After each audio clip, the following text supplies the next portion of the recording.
Yeah, thank you, Lauren. Judges Kevin Doherty, Christine Donahue, and David Weck are up for retention tonight. That means voters choose to vote yes to keep the current judges in their seats for another 10 years. Good morning, Christian and Lauren. It is a bitter cold morning today with temperatures sitting around 52 degrees as of now, but that wind chill is making it feel 6 degrees cooler. So definitely grab that jacket, grab a scarf before heading out. What it actually means. Camille? Yeah, so it's a pretty complicated process, but Pennsylvania is one of the few states that actually gets to select their Supreme Court judges. And this race could be crucial as it could change the entire makeup of the Supreme Court. Thank you, Kevin and Sydney. Democrats in the U.S. Senate, including Pennsylvania Senator John Fetterman, joined Republicans to pass this budget. Take a look. Yeah, good morning, Brianna and Catalina. I'm here on the University of Pennsylvania's campus where Mangione spent 4 years studying. Now, some students say the case has caught their eye with its ties to the university. Kevin and Christian, I'm here live outside the Student Center where Temple's Ukrainian Society meets.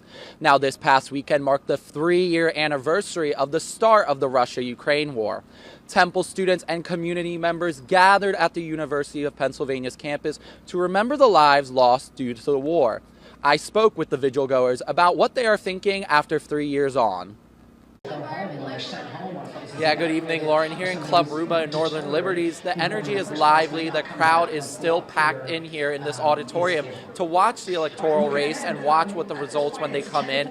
Now, it's too close to call for many key battleground stage, but voters are hopeful. I spoke with many. They're still gunning for Harris to be the next president of the United States, and they're going to stay here until the votes are counted and they see that winner is projected to be Harris. I'll have more updates later for you in the evening. Back to you at the desk. With the autumn chill and rain, students are bundling up before making their way into cozy cafes. Now, if you're an Eagles fan who's worried about getting caught up in traffic on the road or on the rails, you can hang out right here in Manayunk to watch the game with your fellow Birds fans. Temple has launched similar programs to UIA in the past. Temple Promise helps to fill in the gaps of tuition for low-income students, while Temple Future Scholars Program aims to support middle school students who want to attend Temple. The vehicle, a 1999 metallic gold Toyota Camry, is believed to be owned by Keon King, who was arrested and charged in connection to the kidnapping of Kata Scott, who has been missing since October 4th. Blue and yellow flags and candles lit up the University of Pennsylvania as Ukrainians and supporters gathered at the heart of campus. We're trying to be here to get the voice out to especially the American public right now. Since taking office, President Trump has shifted away from pro-Ukraine policies and has been negotiating with Russia, all while being critical of Ukraine and President Volodymyr Zelensky. Juliana Fartachuk and Victoria Kurilets, co-founders of Temple's Ukrainian Society, say they appreciate the support from some American citizens, but it's important to remember the war is ongoing. Just because there isn't coverage doesn't mean that stuff isn't happening still. Here at UPenn, Temple students gathered to mourn Ukraine's casualties, which have amounted to 46,000 soldiers and 12,000 civilians. Temple Ukrainians say they are still here regardless of politics. Ukraine has existed for a very long time, even when there was no existing media coverage whatsoever. And just remember, what side of history do you want to be on? They say there are many ways to support Ukraine, even in small gestures. To me, it's still showing up and being empathetic towards what's happening. It might be a lot more simple than you think. It might just be standing in solidarity with the community. Bartachuk and Kurilets say the solution to end the war is clear. If Russia withdraws its troops from Ukrainian land today, there would be no war. Seeing solidarity within their community even after 3 years gives them hope of peace. It's not only just Ukrainians, but also Americans, and seeing that community grow together, it's a great feeling. Making light of a heavy situation. I mean, your opinion on corporations and CEOs and all that is your own, but there was a murder that happened. Since the arrest of Luigi Mangione, the general public's interest in the shooting of Brian Thompson has grown a large following both online and in person. I think that the platform that we give to people who have committed crimes isn't always a positive. Close to the Owl's Nest in University City, Mangione studied nearby, graduating from the Ivy League school in 2020. Here at Penn, Mangione studied engineering and lived here at the Louder College House right behind me.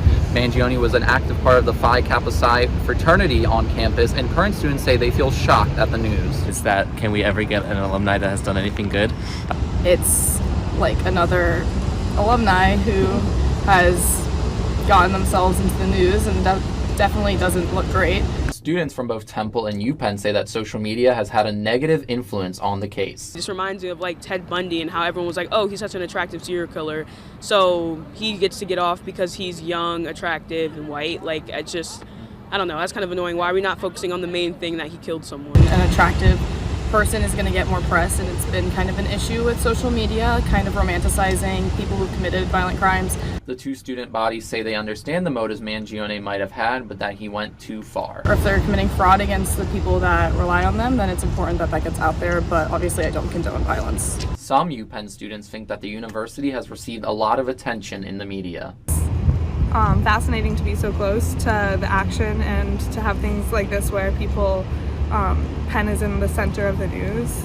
And in person, those for and against retention have posted their pleas to voters. Our retention is a nonpartisan election in which people vote yes to extend the judge's term or no to have them removed. Kevin Doherty, Christine Donahue, and David Weck are all Democrats on the ballot as their terms are set to expire. Since 2025 is an off-year election, voter turnout will be crucial in whether the judges will be retained or not. Supreme Court judges serve important roles in deciding major cases such as redistricting, abortion access, and state education funding. I think in particular for more obscure elections where not everybody votes, that's where turnout is the most important because it's more likely that high turnout is going to make a difference. One student on campus is concerned how the results of the election will impact democracy. You don't know what cases can come up to their court, and we might need them to help safeguard our democracy.